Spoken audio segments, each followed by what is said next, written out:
championship fight between Stipe Miocic and Jon Jones.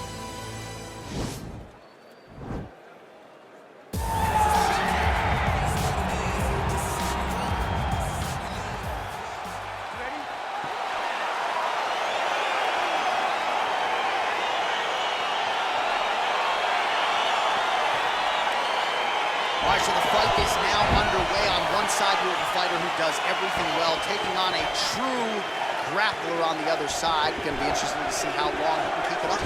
I mean, Damian Maia may be the most specialist type of grappler in the UFC. This guy resembles him in a number of ways.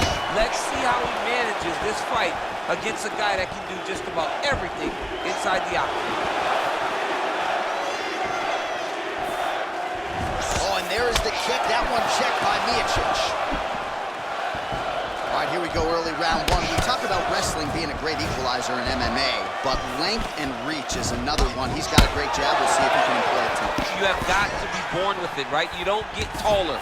When you're a tall guy, you have to understand, make your skill set match your physical abilities. And this guy has done this tremendously. Look at how he turns his hip into that leg kick.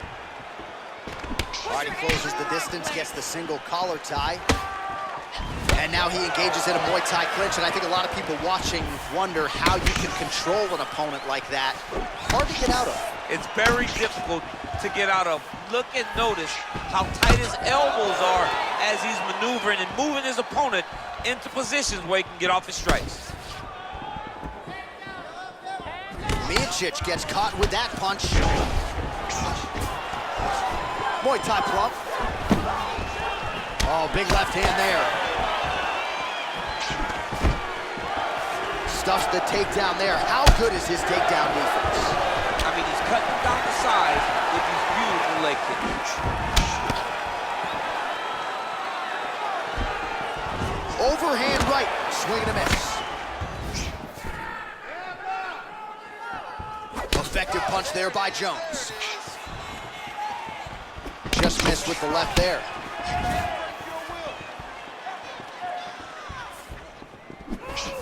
Oh, he tags him with the straight hand there. Nice job by Jones.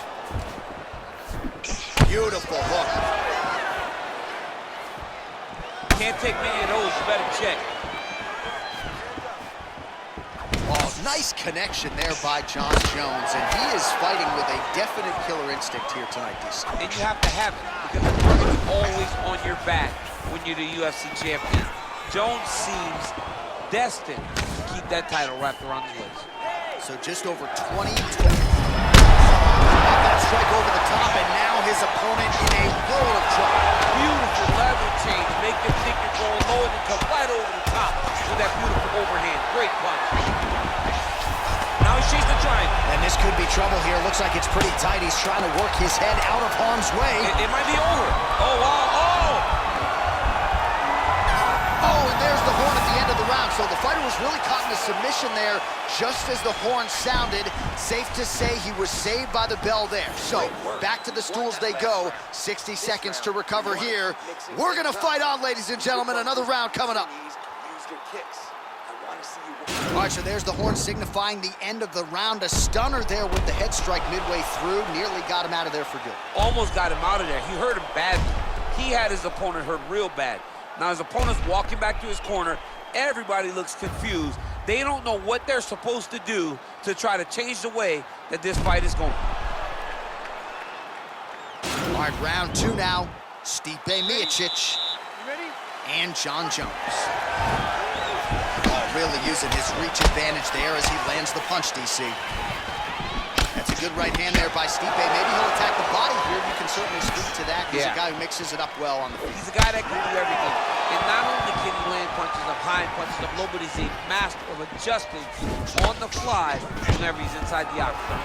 Oh, nice pop there from the crowd as he finally gets the takedown. He stayed committed to the offensive wrestling, and now he has his opponent where he wants. A sigh of relief from the people watching, because they were tired of watching him flail around trying to get takedowns and get defended over and over again. Finally gets it. Now what does he do with the top control? All right, he's trying to control posture here. Now trying to hip escape. He's just trying to move out of this position off the bottom.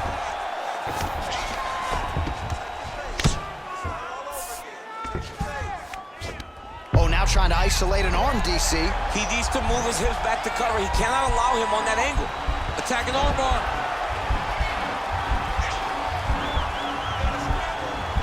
You got to recognize that when a guy starts to put his feet on your hips, you got to move him off, and you got to cover. You can't be off to an angle. Now he falls back into the finishing position.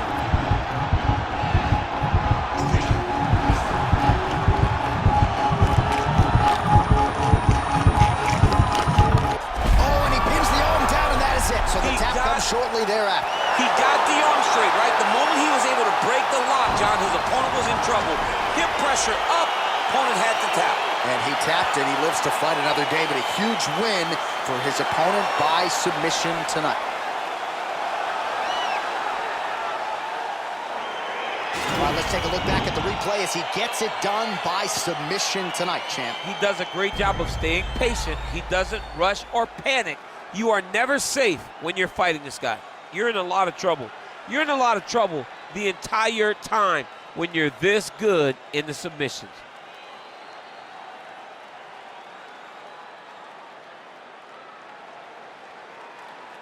All right, so there is the consensus baddest man on the planet. The